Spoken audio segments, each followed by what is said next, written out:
What's good, gun family? Urban Gun Reviews, and today we're gonna be breaking down a social media video that I seen, and this one I believe it happened like a year ago, but it just like got closed out. And this one is of a officer that was in training. This happened in DC, and her name was Marika Mannion, I believe. And what happened was they were in this training class, and this is what this is on the screen. They were in this training class, and something happened. We're gonna watch the video, then we're gonna break it down and get you guys up out of here. Let's check out the video real quick though.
All right, gun family.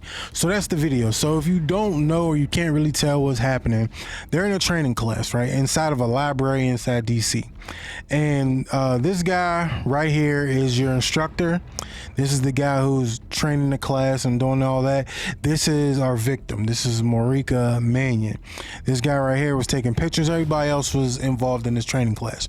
So apparently, from what I read in the articles and the videos that I watched, that there was some joking around going on in the class because the instructor didn't want the class to be boring. He didn't want it to be dry. He didn't want it to be boring. So, he spiced it up with some jokes and stuff like that. So he was messing around with Marika like all throughout the training. He cracked little jokes on her. I guess she was wearing a mask, and he was like, nobody in here got COVID, or take the mask off, and stuff like that. He was just trying to make the training interesting, and I can kind of feel that because I've been in a lot of trainings and some of them just be boring. So you try to break up the monotony a little bit and make it an interesting training, and then making cracking jokes kind of makes the time go a little quicker, because you're not just sitting there and being bored. So they were playful around, they were cracking jokes back and forth at each other. So earlier in the training, I guess he had one of the training guns, which are like one of them blue guns. I think there have been red ones or whatever, but it's the training pistol. So it's like a gun that's non-operational. It's like one solid block. It's in the shape of a gun. It don't hold bullets. You can't pull a trigger, I believe, like stuff like that. So it's like a literal training gun. And you can put it in a holster, you can draw stuff like that, but it's just made for training purposes. So from what I read, people say, they were joking around. He pulled the training gun out on her and pointed it at her, stuff like that. Now, like I said, I understand that they're in the training, they're in training, and he's trying to, spice it up a little bit. But one of the main rules when it comes to gun safety is never point a gun at anything you're not willing to kill, maim, or destroy. Whether you're playing or not, I don't feel like this is the appropriate place to do that type of stuff. All right. You're in training. You're supposed to be teaching these people safety with firearms and stuff like that. And to point a gun, even though it's non-functional, to me, it's still kind of cringe, in this situation. So in the video, when they're standing around and stuff like that, I guess she went to take her hair out. She took her mask off and stuff like that. You see she's putting her hair out. So my man right here is about to take a picture. They're about to take like a little class picture of like the training and stuff like that. So the guy right here is the instructor at the end. This is the woman Marika. This is her, and this is the training. So they're flicking it up, taking some flicks for the end of training, and then as soon as they get done with the picture, my man right here turns around, pulls out his gun, and shoots her. One time in the chest, shot her, killed her.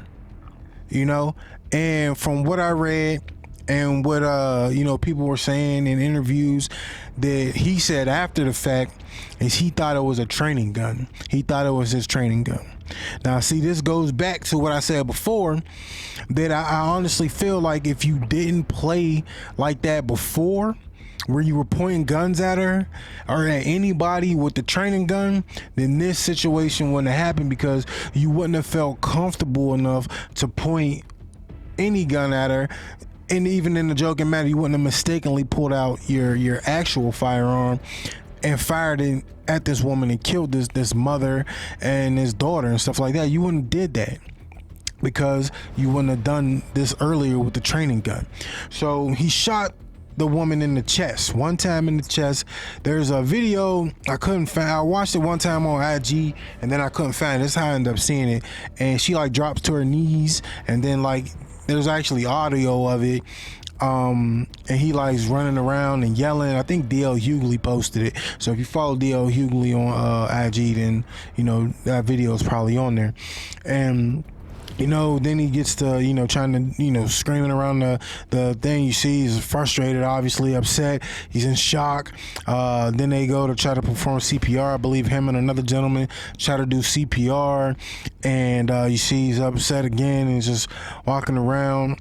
But this woman lost her life for no reason. I'm not questioning, her time being her time. But I just feel, this didn't have to happen. It didn't have to happen. And this is why, all trainers are not created equally. And that's a red flag if you have a trainer in your class who's pointing a training gun or any gun of any sort at you. And it's just bad training practices. And if y'all, been rocking with me for the long way, then you might have seen some of my older videos where when I used to review guns, I used to have my finger on the trigger sometimes. My gun was, excuse me, my gun was unloaded. But my finger would just creep up on that trigger for some reason. And eventually I got to training myself and muscle memory to not put my finger on the trigger, because that's how you get accidental discharges and stuff like that. And that's what this is. This is a case of where you do something so frequently that it just becomes like a second nature. So he probably was just used to playing with people like that and pulling out that training gun and doing that, and in some weird way he drew his actual firearm and shot and killed this woman. Now there's a whole thing about this, her family is suing the city because I guess they're not even supposed to have firearms inside of the library. They said when you enter government buildings or something like that inside of DC, that you have to check your firearms. You have to put it in a lockbox. You got to check and all that. So you're not even permitted to bring your gun in a government building. So how he got his gun in the building was mind-boggling to begin with. I think the person who, the chief person or something, stepped down because it was this big thing, of course. And this guy was a police officer. He was a former police officer for 33 years. He was a police officer. So he was involved in law enforcement for 33 years. So somebody who has been around guns that long, who has been a police officer that long, who's been doing training and stuff, how long he been doing, if he can make that mistake, nobody is exempt. Anybody can make that mistake. That's why it's important to practice what you preach and to practice those safety practices, so you don't do stuff like this and people don't lose their life. Now this just went to trial. I think he took a plea. They dropped the murder 2, and I think he got a manslaughter charge where he got 36 months. So he did, he gonna get 3 years, probably get out in a year and a half for killing this woman. unnecessarily killing this woman. And personally, I don't think that that's enough time, because he was 100% negligent. He admitted to being negligent. He admitted to thinking it was a training gun and actually being his real gun, which it doesn't make a difference whether he admitted to it being negligent, because the only thing that matters is this woman's not here anymore, and it's because of what he did.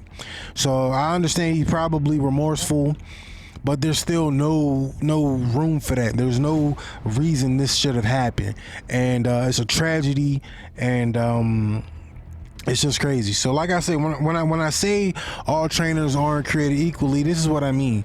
Get you somebody who's vetted in, somebody who either you've seen them train before, or word of mouth, somebody was like, yeah, yo, he's solid, she's solid, something like that.